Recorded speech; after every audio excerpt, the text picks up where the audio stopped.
My first career out of college was as a financial planner. And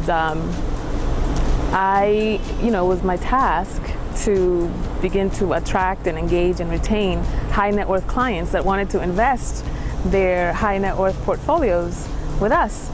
And so this is around the late 90s, early 2000s, and the internet.com bust happened. And no matter what the market fluctuations are, you're still responsible for your sales quota. So we had to continue to do our jobs regardless of how much the market dipped.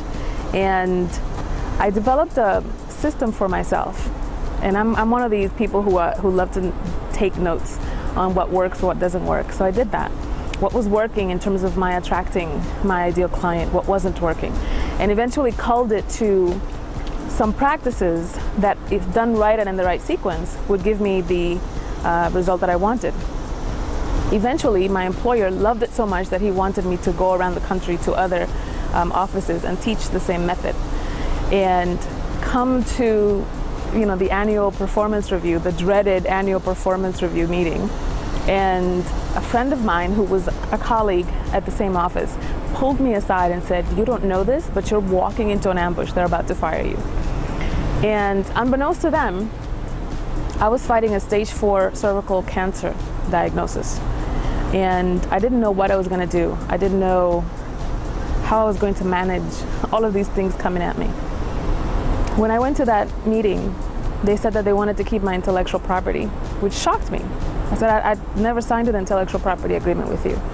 And sure enough, they went to my HR file, my personnel file, and there was no IP agreement. So that was one of the lessons for me as well, is don't give away the stuff that makes you, you. And I walked out of that meeting having licensed the intellectual property that I had developed.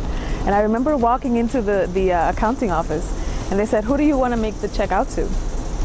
Instead of just my name. And I said Ogando Associates, because it sounded, it was my last name and it sounded so professional. And I went back home, got on the internet, incorporated my company really quickly, got an EIN number, went to the bank, opened a business checking account, so that by the time that Friday came around and I went to pick up this check, it would clear, it would have a place to land. And that's how I started my business. And I continued to teach this course to the associates and to account brokers, etc. And they would bring their business clients to the class. And they would come to me afterwards and say, "Could you do a training for my sales team? Could you do a training for my executives or my management team?" So my business coaching didn't come from a certificate. It didn't come from a school. It didn't come from learning about it in books. It came from actually dealing with business owners in the trenches.